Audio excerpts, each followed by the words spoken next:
Grand Matin Sud Radio, 7h-9h, Patrick Roger. L'invité ce matin, Jean-Noël Barrot, ministre délégué chargé de la transition numérique et des télécommunications. Bonjour Jean-Noël Barrot. Bonjour Patrick Roger. L'essence va-t-elle de nouveau couler dans toutes les stations? Où est-on dans une impasse? On va revenir avec vous sur cette situation après l'optimisme d'Emmanuel Macron hier soir, mais la reconduction ensuite de la grève sur le terrain. On va aussi se pencher sur une autre menace, le numérique. C'est votre dossier. Beaucoup de cyberattaques ces dernières semaines. Quels moyens de défense? Et puis nous évoquerons aussi l'affaire Mbappé et PSG qui passe par les réseaux sociaux. Et puis ce qui s'est passé aussi hier soir à l'Assemblée nationale. Commençons donc, Jean-Noël Barrot, par les coupures de robinet pour l'essence. Vous, le gouvernement, vous avez engagé des réquisitions chez Exxon pour que les salariés reprennent leur poste, ce qui a été fait un peu hier. La CGT a engagé des recours. Quelle est la situation ce matin? Écoutez, oui, vous l'avez dit, dès le week-end dernier, le gouvernement a pris un certain nombre de mesures pour améliorer la fluidité de la distribution des carburants, libération des importations, libération des stocks stratégiques. Et hier a été décidé de premières réquisitions pour que le carburant puisse arriver. Mais ce qui est essentiel aujourd'hui, et le président de la République l'a rappelé très clairement hier soir, c'est que chacun prenne ses responsabilités. Que les grévistes ne prennent pas les Français en otage, parce que la situation... Oh, ils n'aiment pas ça quand on dit se prendre que en l'on otage. voit, ça, vous justifiez, vous maintenez? Que l'on voit, les fils que l'on voit de jour comme de nuit devant les stations essence, notamment en Ile-de-France et dans les Hauts-de-France, sont totalement inacceptables. Et puis la responsabilité, c'est aussi celle, évidemment, des grands énergéticiens qui peuvent et doivent se mettre à la table des discussions pour procéder à des revalorisations salariales dans une période où, à cause des grandes variations de prix de l'énergie, ils ont engrangé un certain nombre de profits. Oui, là c'est Total Énergie directement que vous visez. Ça passe par une discussion franche avec les syndicats? Oui, pour absolument. Sortir de l'impasse, quoi. Absolument. Et elle a eu lieu chez Esso, elle doit avoir lieu chez Total. Maintenant, on ne peut plus attendre. Oui. Est-ce qu'il faut de nouvelles réquisitions alors chez Total? Est-ce que vous allez vous lancer dans des réquisitions? Mais si la situation n'est pas débloquée, nous serons contraints d'y parvenir, mais ça serait bien regrettable parce qu'il n'est pas du rôle de l'État de devoir s'immiscer dans des négociations qui devraient avoir lieu en responsabilité entre le patronat et les syndicats pour débloquer la situation et éviter une nouvelle fois de contraindre les Français à des heures d'attente devant les stations essence. Oui, parce que si ça se poursuit, Emmanuel Macron était optimiste, je le disais hier soir, en disant que ça allait revenir à la normale la semaine prochaine, mais là, avec cette reconduite, on ne va pas on ne prend pas cette direction.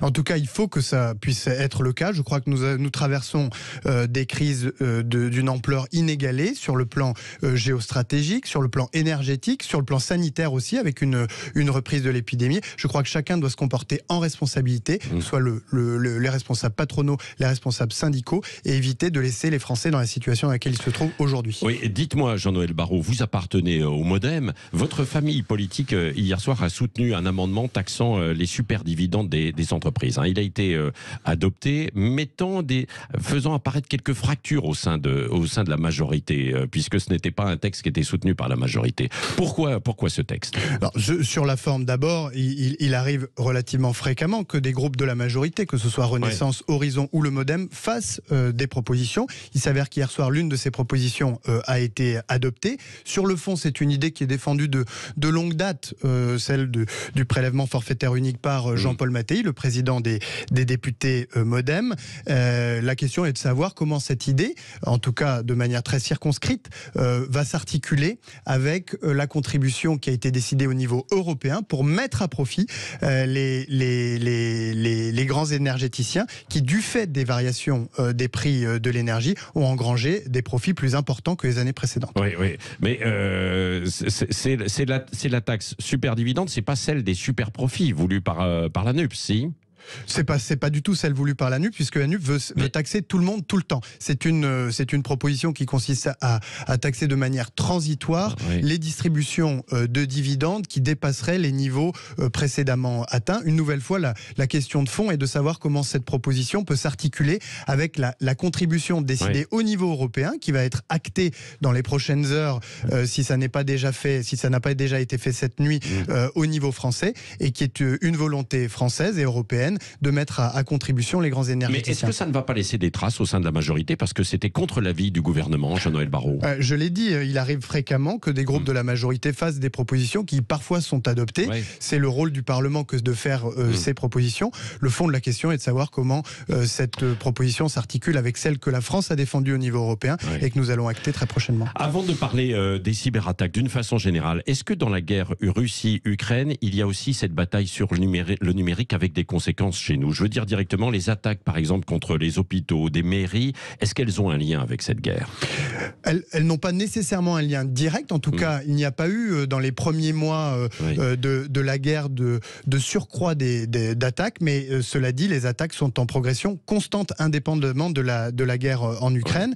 Et il se trouve qu'une partie des assaillants, une partie des pirates qui mènent ces attaques se trouvent géographiquement dans un certain nombre de pays, comme la Russie, qui ont vis-à-vis de leurs voisins des attitudes que nous condamnons.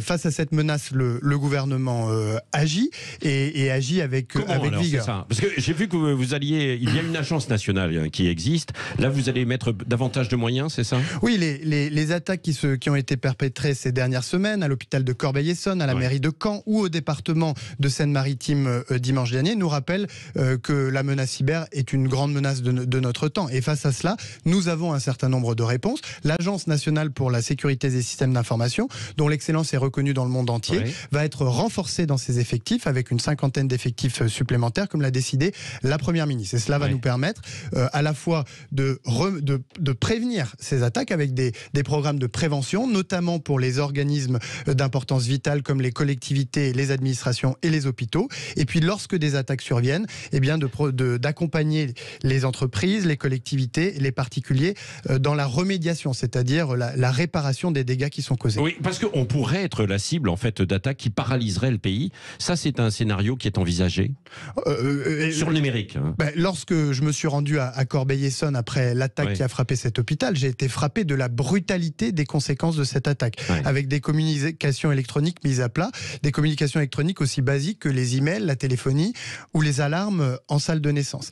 Et donc, ce qu'il nous faut réussir, c'est la prévention, c'est-à-dire d'éviter que ces attaques puissent être perpétrées. Bien souvent, ces attaques sont ciblent d'abord, elles ciblent un peu tout le monde, mais elles s'infiltrent dans les organismes ou dans les organisations au travers de négligence ou parce que un collaborateur ou un agent clique sur un mail qui est piégé. Et donc, il nous faut à la fois protéger en termes de logiciels nos organisations, mais à la fois former nos collaborateurs. Et nous avons un autre outil à côté de l'Agence nationale pour la sécurité des systèmes d'information, des systèmes informatiques, c'est cybermalveillance.gouv.fr. Et je veux le dire à vos auditeurs, lorsque vous avez un doute, vous pouvez contacter cybermalveillance.gouv.fr, à la fois en amont, pour la prévention, à la fois en aval pour la remédiation.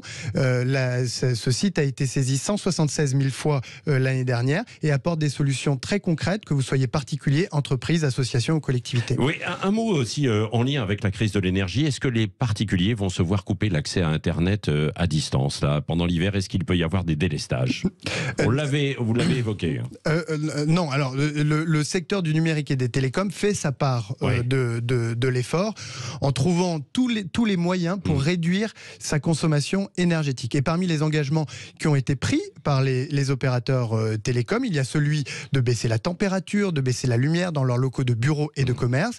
Il y a celui d'optimiser la consommation de leur réseau pour là aussi économiser et les efforts par exemple qui vont être consentis par un opérateur comme Orange, mais c'est vrai des autres également, vont permettre d'économiser la consommation d'une ville de la taille de Chartres à peu près sur l'optimisation de la consommation électrique des réseaux. Et puis, effectivement, s'agissant des box, l'engagement qui a été pris, c'est de généraliser le mode veille sur les box qui permet de réduire la consommation énergétique lorsque la box n'est pas utilisée. Évidemment, ça reste une option à la main de l'utilisateur, mais pour les box existantes et naturellement pour les box à venir, ce à quoi les opérateurs télécoms sont engagés, c'est que un mode veille puisse être mis par défaut, ou en tout cas automatiquement, et que l'utilisateur puisse décider d'activer ou désactiver pour réduire sa consommation. Il ne va pas y avoir de coupure à distance, quoi. Vous n'allez pas à distance mettre en veille, quoi, ou tout couper. On ne va pas couper la box à distance, ni nous, ni le gouvernement, ni les opérateurs. En revanche, si nous ne réussissons pas ce grand effort collectif de réduction de 10% de la consommation énergétique à l'horizon des 2 ans, comme l'a souhaité le président de la République, eh bien, nous prenons le risque qu'en cas d'un hiver très froid, nous en arrivions à des solutions de dernier recours. Et la solution de dernier recours, c'est le délestage, c'est-à-dire des coupures ponctuelles et localisées d'électricité. Et quand il n'y a plus d'électricité, il n'y a plus de téléphone ni d'internet. Il n'y a plus de box. Est-ce que, alors, parce que pour résumer, vous avez dit que vous avez davantage de moyens, une 50aine de personnes. Est-ce que, en termes financiers, vous avez aussi davantage de moyens? Est-ce que vous allez lancer une campagne de communication, par exemple, pour renouveler, pour changer ces box, quoi?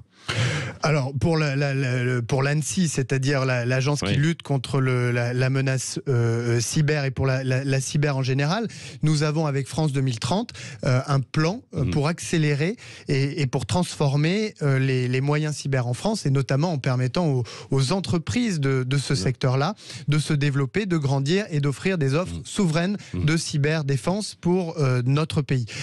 S'agissant de la décarbonation du secteur télécom, là aussi, il y a dans France 2030, donc ce grand plan d'investissement lancé l'année dernière par le président de la République, une stratégie pour le verdissement du numérique que nous allons engager à la suite de cet effort que nous faisons dans le court terme pour réduire la consommation énergétique du secteur.